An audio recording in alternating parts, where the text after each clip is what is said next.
The Valnorian Galactic Empire had ruled the stars for 12,000 years, and in all that time, they had never known true fear until now Admiral Cirith Vulcan stood on the command bridge of the Eternal Sovereign, the greatest warship ever built by his people.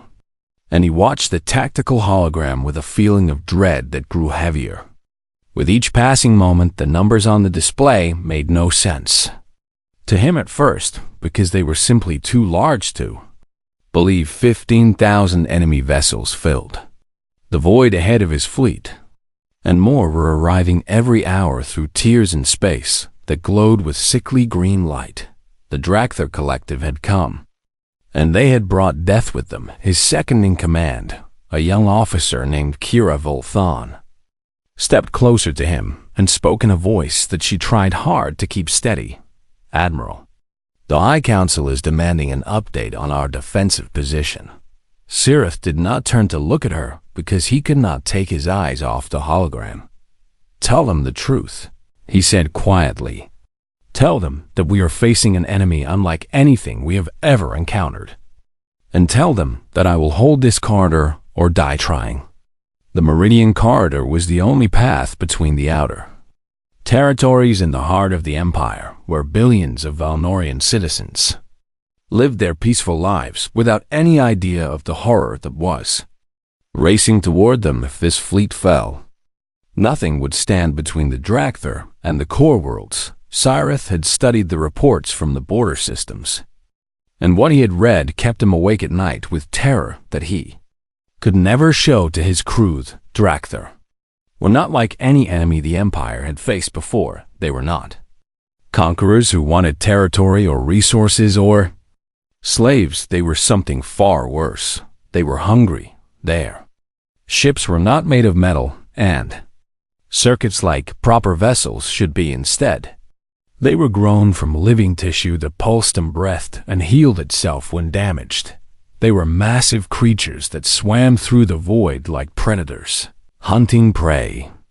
And inside each one lived millions of smaller Drakther organisms that would swarm onto any world they found and consume every living thing until nothing remained but bare rock and empty oceans. 17 civilizations had already fallen to their endless hunger. 17 species had been eaten down to the last child. Their world stripped of all life and left as silent tombs drifting through space. The Valnorians would be the 18th, unless Cirith and his fleet could stop them here. "All ships report ready for combat," Kira announced, her voice carrying across the bridge. "The Third Fleet stands at 412 vessels, fully armed and prepared to engage on your command.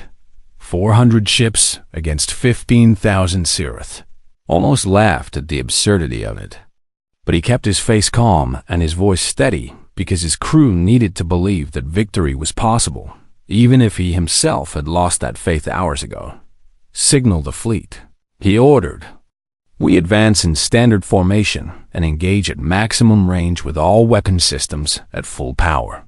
The great engines of the Eternal Sovereign hummed with power as the flagship began to move forward, and behind it came the rest of the Third Fleet in perfect formation, like a spear aimed at the heart of the enemy. Cirith watched the distance between the two forces shrink on the tactical display, and he thought about his family back on the homeworld.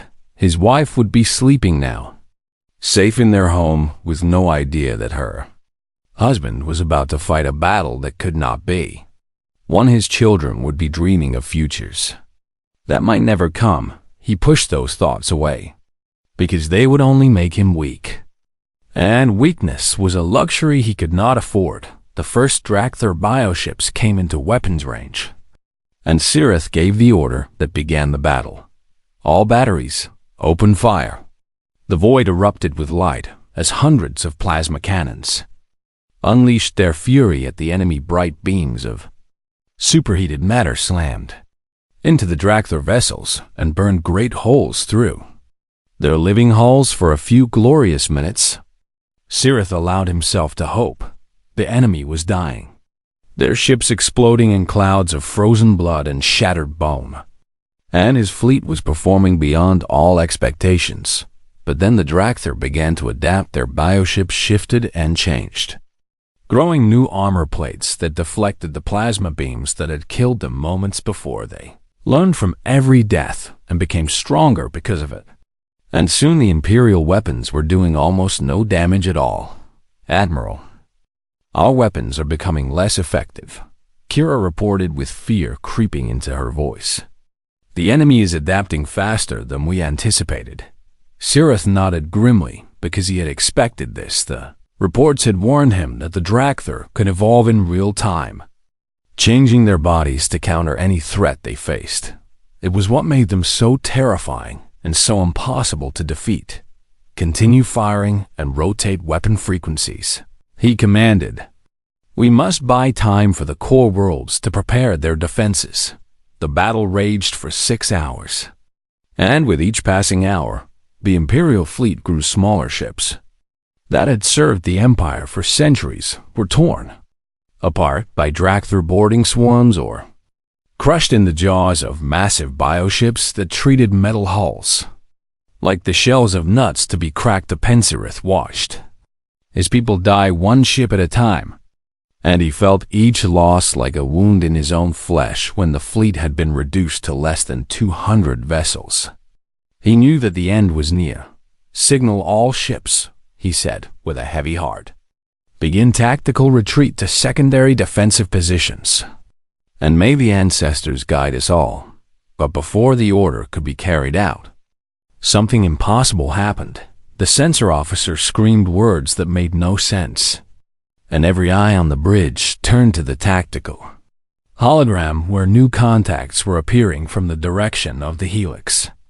"Nebula, unknown fleet emerging from faster-than-light travel," the officer shouted with confusion and terror mixing in his voice. "Contact count is 300 vessels and rising." Sirith stared at the display as strange ships materialized from nothing, appearing through a method of travel that should not have been possible. They did not use hyperspace gates like every civilized species in the galaxy. Instead, they simply folded space around themselves and stepped through reality as if the laws of physics meant nothing to them. "Who are they?" Kira whispered beside him. Sirath had no answer because these ships matched nothing in any database the Empire possessed. They were angular and aggressive in their design, built with sharp edges and dark hulls that seemed to absorb light rather than reflect it. They looked primitive compared to the elegant curves of Velnorian vessels, but the energy readings coming from them made the admiral's blood run cold.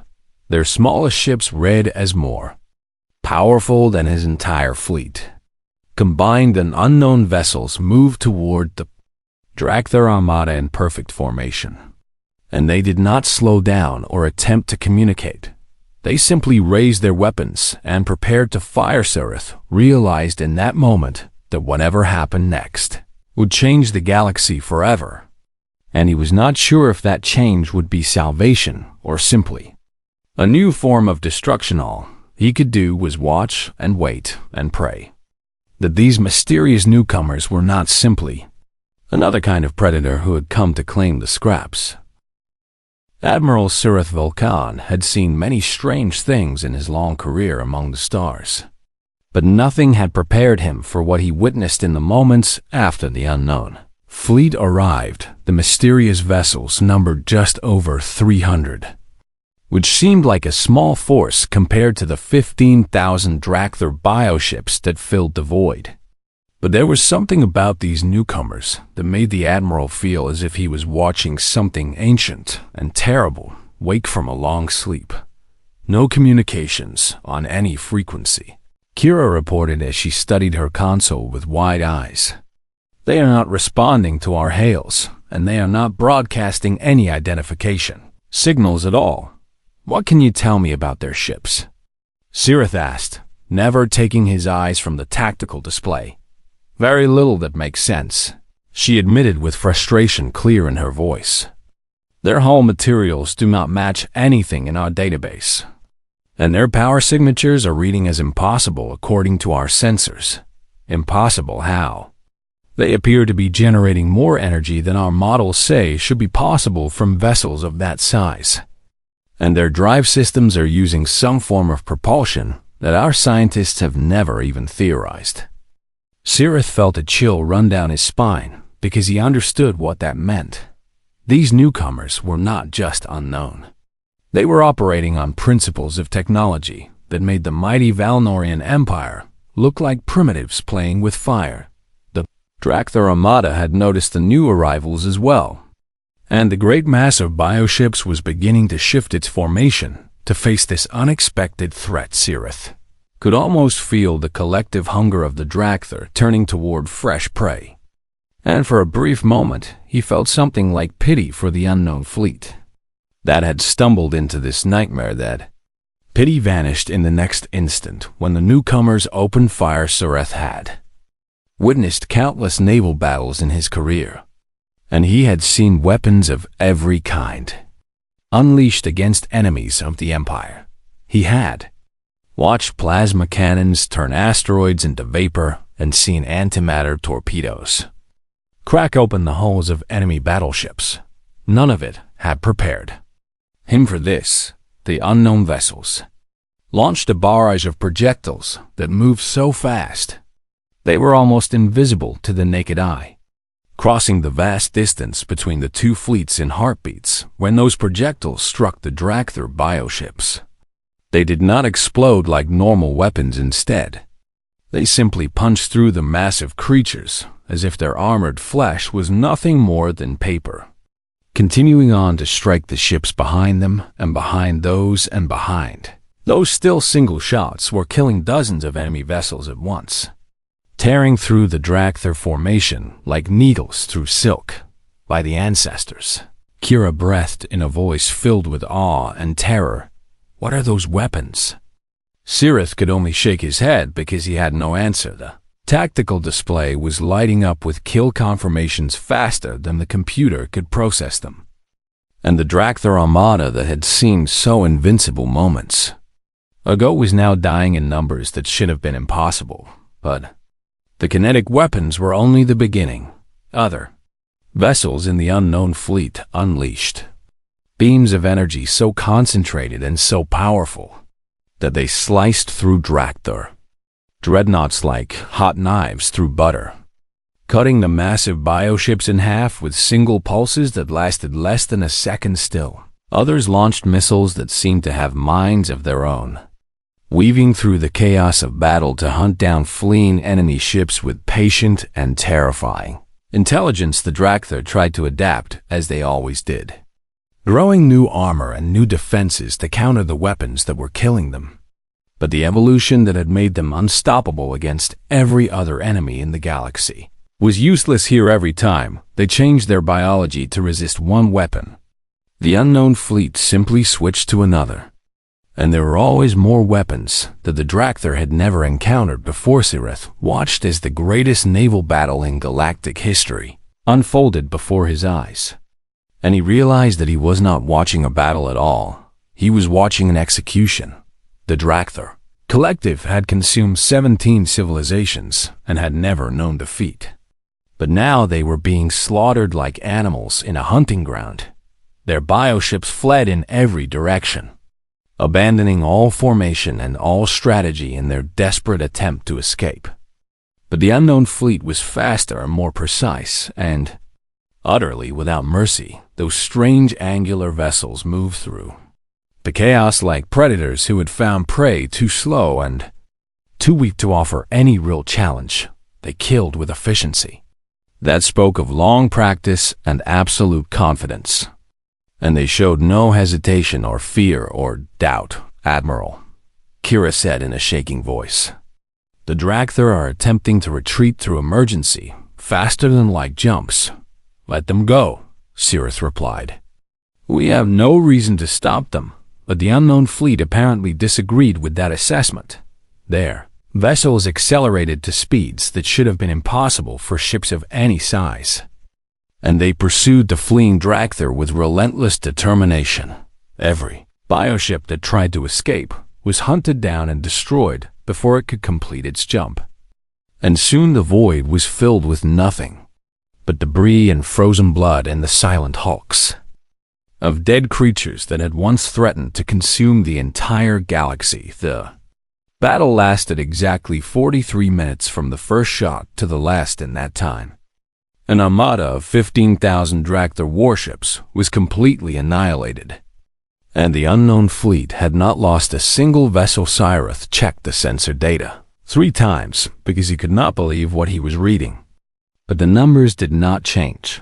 The enemy was gone, wiped out so thoroughly that not even a single ship had escaped to warn others of what had happened here, and the newcomers had accomplished this feat without taking any significant damage at all. The bridge of the Eternal Sovereign was completely silent as the crew tried to process what they had just witnessed. Officers who had served the Empire for decades stared at their consoles with blank expressions, because nothing in their training had prepared them for this moment.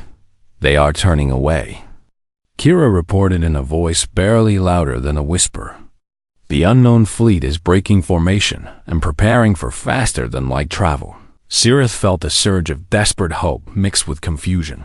They saved us, he said slowly. They destroyed our enemy, and now they are leaving without asking for anything in return. Should we attempt to pursue or establish contact? The Admiral considered the question for a long moment before shaking his head. No, he said firmly. We would not be able to catch them, even if we tried. And I do not think it would be wise to chase after beings who can do what we just witnessed. He turned to his communications officer and spoke in a voice that carried the weight of history. Open a priority channel to the High Council using emergency encryption and maximum speed relay. What message shall I send? Cyrith looked back at the tactical display where the unknown fleet was beginning to vanish one ship at a time, folding space around themselves and disappearing to wherever they had come from. Tell them that the Dracthyr threat has been eliminated, he said. Tell them that we were saved by an unknown force of incredible power. And tell them that whoever these beings are, they have technology that makes our entire civilization look like children playing with toys. He paused and took a deep breath before continuing. And tell them that I believe we have just witnessed the emergence of a new power in the galaxy, one that could be either our greatest ally or our most terrible enemy, and that we must learn everything we can about them before they decide which one they wish to be. The unknown fleet completed their departure, leaving behind nothing but the wreckage of the Dracthyr Armada and 1,000 questions that the Valnorian Empire desperately needed to answer. Cyrith stared at the empty space where those strange ships had been, and he knew in his heart that nothing would ever be the same again. The High Council of the Valnorian Empire met in emergency session 3 days after the battle at Meridian Corridor, and the mood in the Great Chamber was one of barely controlled. Panic High Counselor Mathara Veldros sat at the head of the circular table and looked at the faces of her fellow rulers. Seeing the same fear in their eyes that she felt in her own heart, they had been saved from the Dracthyr. Yes, but the manner of their salvation had raised questions that none of them could answer. We have analyzed all available the data from the battle, the Minister of Science reported in a voice that trembled slightly despite his obvious efforts to remain calm. And our conclusions are deeply troubling. Tell us everything. Mathara commanded. The minister activated a holographic display that showed recordings from the five Eternal Sovereign sensors.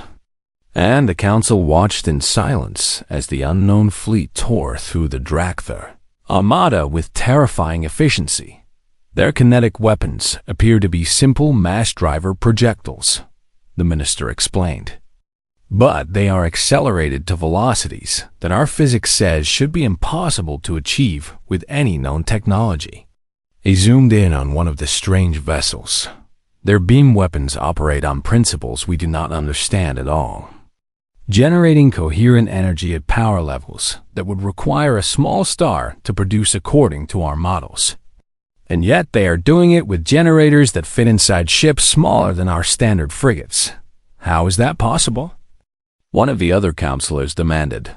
It is not possible. The minister replied with a hint of despair in his voice. Or rather, it should not be possible.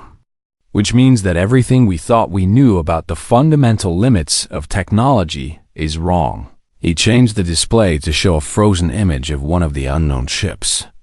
Its angular hull outlined in blue light. But the most disturbing aspect of their technology is not their weapons or their power generation. It is their faster-than-light drive system. What about it? They do not use hyperspace gates, the minister said slowly. Every civilized species in the galaxy travels between stars by opening gates into hyperspace and riding the currents that flow between fixed points. But these beings appear to have developed a method of folding space itself around their vessels and stepping directly from one location to another. The council chamber erupted in shocked murmurs because they all understood the implications of what the minister was saying. Hyperspace gates were the foundation of galactic civilization, and the technology to build them had been inherited from the progenitors, who had ruled the galaxy millions of years ago.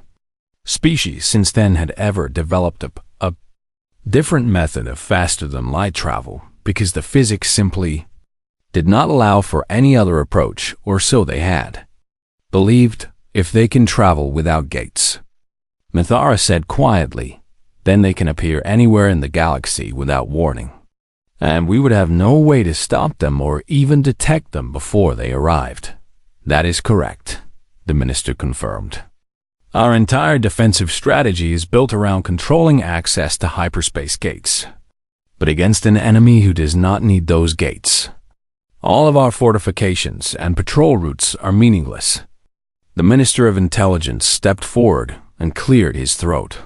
I have additional information that the Council needs to hear, he said in a grave tone. My operatives have been searching every database in the Empire for any reference to ships or species that match what we observed at Meridian Corridor. And what did you find? Nothing in any modern record, the minister replied. But one of my archivists discovered something in the oldest files we possess. Records that date back to the time before our civilization existed. He produced a data crystal and inserted it into the table's display system.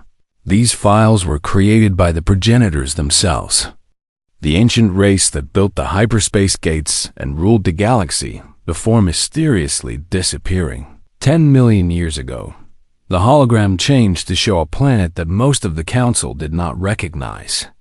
A world of blue oceans and green continents orbiting a medium-sized yellow star. The progenitors discovered this world approximately 11 million years ago, the intelligence minister explained.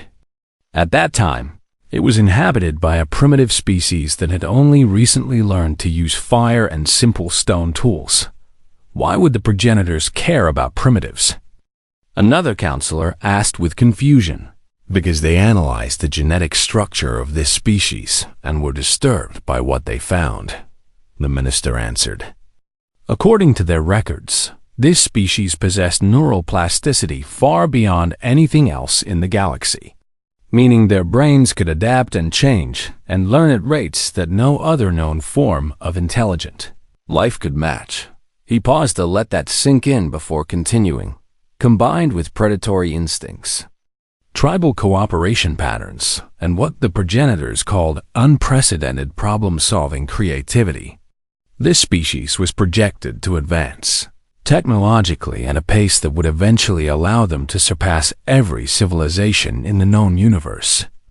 The Council sat in stunned silence as the implications of those words settled over them. The progenitors were afraid of them, Mithara said slowly.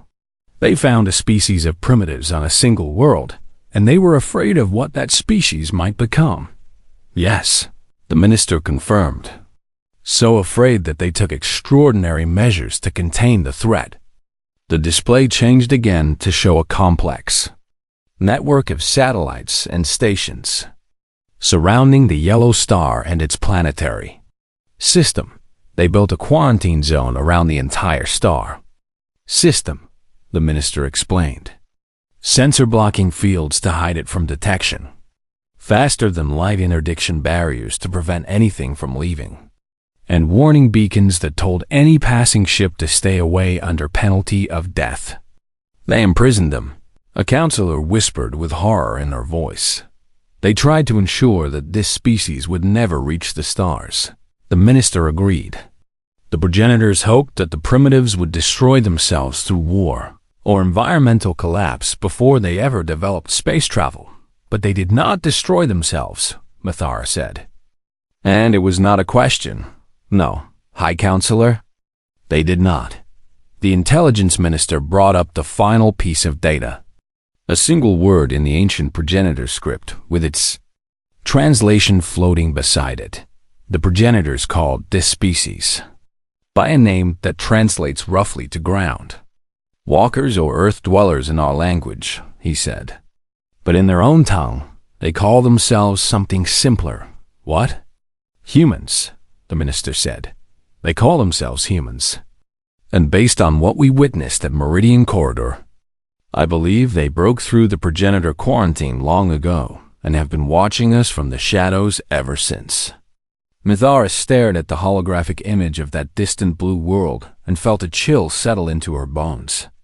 The progenitors had been the most advanced civilization in galactic history, and they had been afraid of these humans, even when they were nothing more than animals banging rocks together in caves. What had they become in the millions of years since then? And more importantly, what did they want? We must find them, Mithara announced to the council. We must make contact with these humans and learn their intentions before they decide to reveal themselves on their own terms. The search for humanity had begun, but the Valnorians had no idea that they were looking for a species that had already been looking at them for a very long time. 6 months passed after the battle at Meridian Corridor, and the Valnorian Empire searched desperately for any trace of the mysterious humans who had saved them from extinction. Every ship in the fleet was sent to scan the edges of known space. Every scientist was tasked with analyzing the battle data for clues about where the unknown fleet might have come from. And every spy in the intelligence network was ordered to find information about these strange beings who had appeared from nowhere and vanished just as quickly. They found nothing. The humans had not left behind a single piece of debris or a single energy signature that could be traced. And the sensor-blocking fields that the progenitors had built around their home system were still working perfectly after millions of years. High Counselor Mathara Veldros was beginning to lose hope that contact would ever be made when the message arrived. It came through a communication channel that should not have existed, appearing on her personal terminal without passing through any of the normal security protocols that protected the council systems. The message was simple and written in perfect Valnorian script. We have been watching you search for us, it read, and we have decided that it is time to talk, so please come to the coordinates attached to this message in exactly 10 days. And bring only one ship, because we have much to discuss and little patience for posturing. It was signed with a single symbol that meant nothing to Mathara, but that her experts later identified as a character from an ancient Earth language called Latin. The symbol was called the letter H. 10 days later. Mathara stood on the bridge of a diplomatic vessel as it emerged from hyperspace at the coordinates the humans had provided. What she saw made her gasp with surprise and fear. Floating in the void before her was a space station unlike anything she had ever seen. A massive structure that stretched for hundreds of kilometers in every direction with lights glowing from thousands of windows and antenna arrays pointed toward the stars. But that was not what made her afraid. What made her afraid was the fleet that surrounded the station.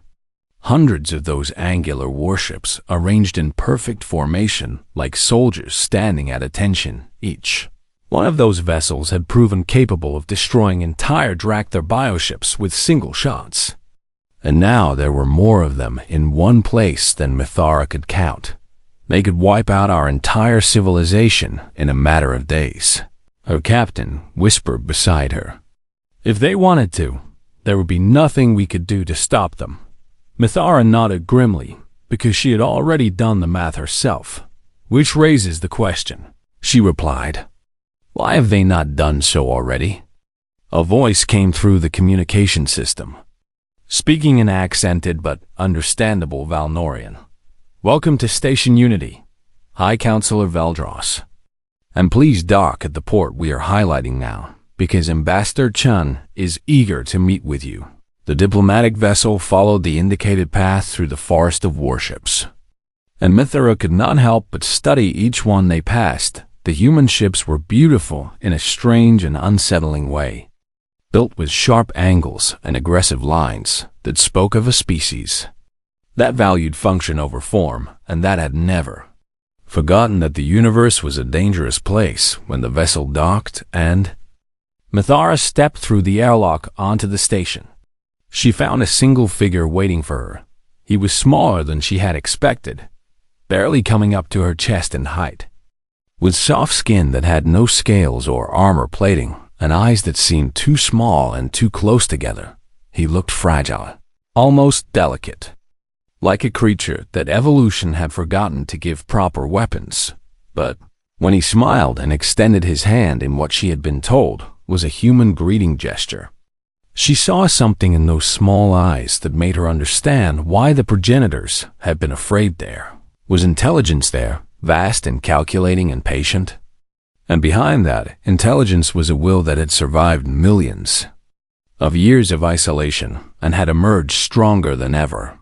Hi, Counselor, the human said in a warm voice that did not match the coldness in his eyes.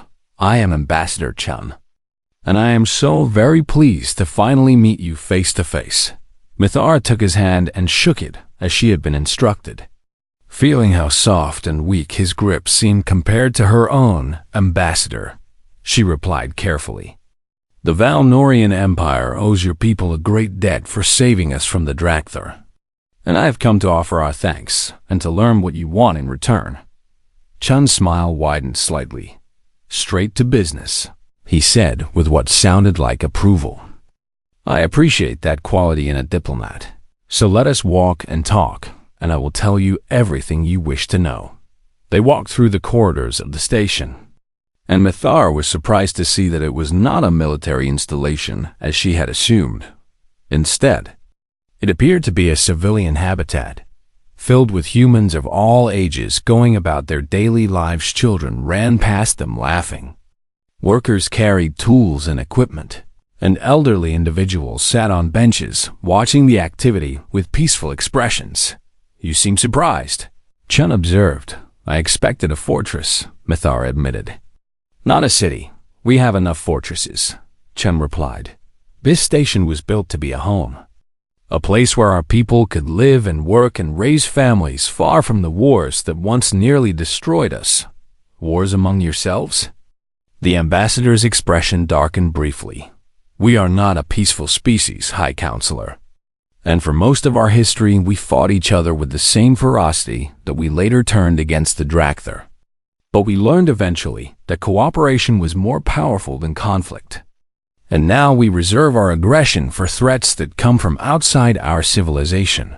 They reached a large window that looked out over the void, and Chun gestured toward the fleet that hung in the darkness. 50,000 years ago, he said quietly, we discovered the progenitor barrier that had been built around our solar system. And we spent the next 10,000 years learning how to break through it. And when you did, we found a galaxy that had been told we were dangerous. A galaxy that had been taught to fear us by beings who no longer existed.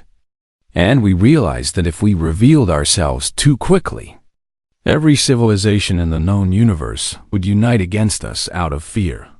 Chun turned to face her directly. So we hid, he continued. We watched and we learned and we built our strength in secret, waiting for the right moment to announce our presence. Why now? Mithara asked. Because the Dracthyr were about to wipe out the only other intelligent species within 100,000 light years. Chun answered. And we could not allow that to happen. Why do you care what happens to us? The ambassador was silent for a long moment before answering. Because we have been alone for a very long time. High Counselor, and loneliness can be worse than any enemy, he said softly. We want neighbors, we want friends, we want other voices in the darkness to remind us that we are not the only ones asking questions about the universe. He smiled again. And this time, there was warmth in it that reached his eyes. We saved you because we do not want to be alone anymore. And because we hope that you will give us a chance to prove that the progenitors were wrong about us. Mithara stared at him for a long time, trying to understand the creature standing before her. Here was a representative of a species that could destroy her entire civilization without effort. And he was asking not for submission or tribute, but simply for friendship. It was the strangest thing she had ever heard. And somehow that made it more frightening than any threat could have been. High Counselor Mithara Veldros spent 3 days on Station Unity learning about humanity. And with each passing hour she found herself more confused than before. Everything she had expected from a species powerful enough to annihilate the Dracthyr turned out to be wrong. She had expected arrogance, but found curiosity instead. With human scientists asking endless questions about Valnorian history and culture and biology, as if they were students, eager to learn rather than conquerors studying their future subjects. She had expected coldness, but found warmth.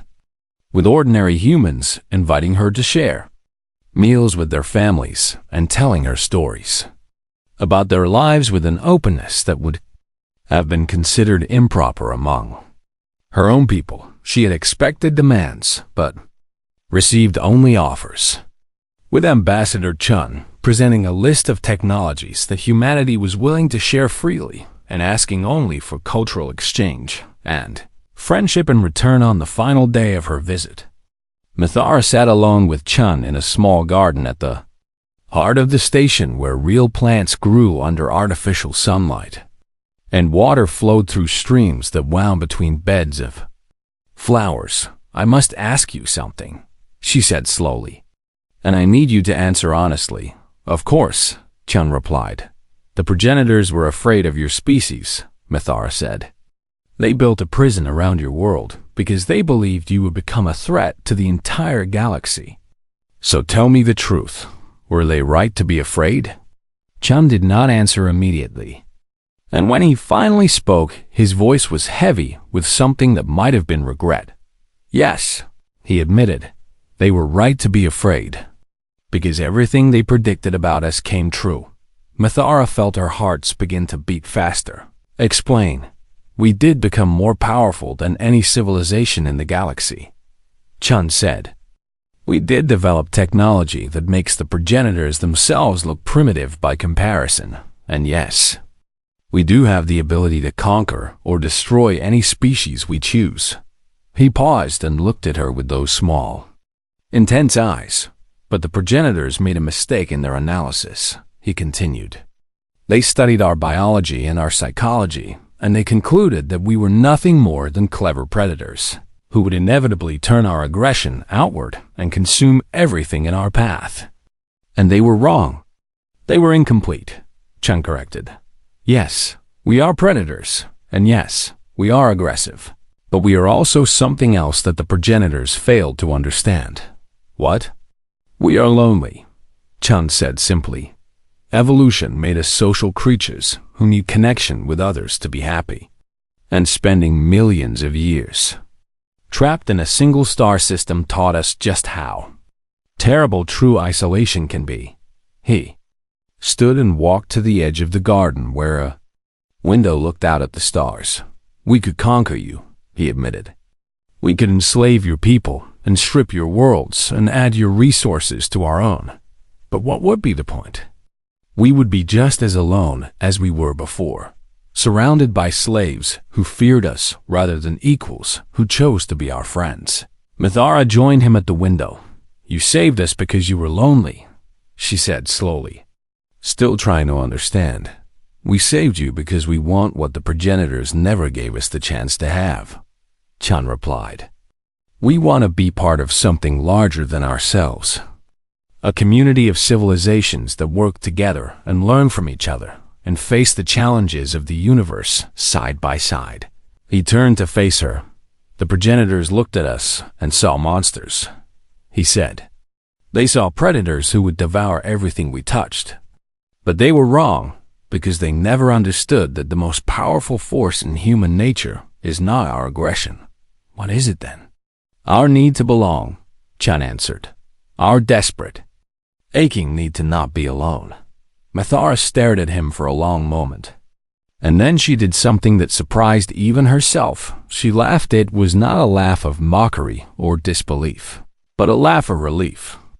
The kind of laughter that comes when a terrible weight is suddenly lifted from your shoulders. "Do you know what I expected when I came here?" she asked. "I can imagine," Chan replied with a small smile. "I expected conquerors," Mithara said. "I expected beings who had grown cold and cruel from their power. Beings who would see my people as nothing more than insects to be crushed or slaves to be used. And Instead, I found lonely children who built an empire among the stars because they wanted someone to play with," Mithara said. And there was warmth in her voice now that had not been there before. Chin's smile widened. "That is a more accurate description than you might realize." Admit. Mithara extended her hand in the human fashion. "The Valnorian Empire accepts your offer of friendship," she said formally. "We will open trade and cultural exchange with your people, and we will work together to build the community of civilizations that you desire." Chun took her hand and shook it firmly. "Thank you," he said, and there was emotion in his voice that made it crack slightly. "You have no idea how long we have been waiting to hear those words. In the years that followed, the galaxy changed in ways that no one could have predicted. Humanity emerged from the shadows and took their place among the civilized species of the Orion Spur, sharing their technology and their culture and their boundless curiosity with anyone who was willing to meet them as equals. The Valnorians were the first to accept their friendship. But they were not the last word spread of the strange beings who had defeated the Drakther and who wanted nothing more than to make friends. And one by one, other civilizations came to see for themselves. Some came with fear, expecting to find monsters, and left with wonder. Some came with suspicion, expecting to find conquerors, and left with hope. Some came with hostility, expecting to find enemies, and were shown mercy that they had not earned and given chances that they did not deserve, because that was who the humans were.